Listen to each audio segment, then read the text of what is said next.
Alain Soral est poursuivi pour avoir permis la diffusion de 2 dessins qui reflètent non pas une invention mais une réalité, que effectivement on trouve des personnes qui jouent un rôle. Ces personnes sont de confession juive, sionistes.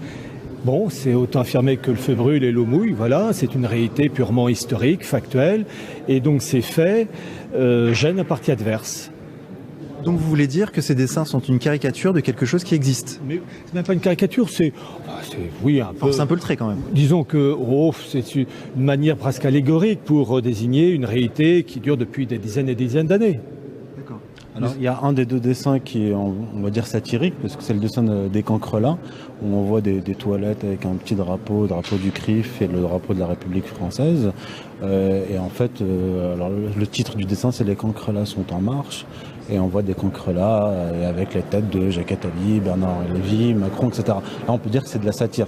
On ne va pas dire que ça reflète la réalité. Par contre, l'autre dessin, où on voit l'échiquier politique, on voit un échiquier avec Macron, Mélenchon, Asselineau, etc., avec un drapeau d'Israël derrière, et ceux qui jouent, donc les meneurs de l'échiquier, ceux qui jouent derrière l'échiquier, on voit Julien Drey, Bernard-Henri Lévy, et Jacques Attali.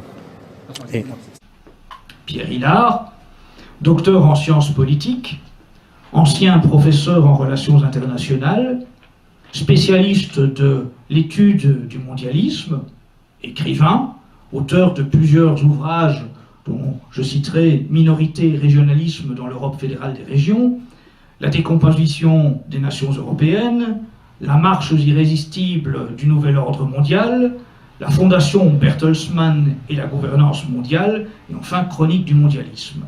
Il sera conseiller géopolitique de Civitas.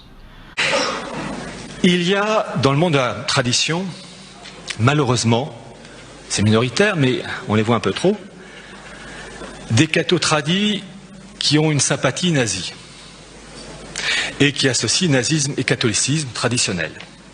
C'est inconciliable, c'est soit l'un, soit l'autre. Adolphe, lui, il respectait aussi les aspects de la Révolution française. Je rappelle que la Révolution française, c'est 3 choses. Anticatholicisme, un amour idolâtre du paganisme, la métempsychose, qui n'est que le Gilles Gould de la Kabbale. Eh bien, je vais citer Adolphe. Tome 1. Quand le national-socialisme aura prévalu un peu plus longtemps, il deviendra impossible de penser autrement. À la longue, le national-socialisme et le christianisme ne pourront plus cohabiter. Non, cela ne signifie pas une guerre.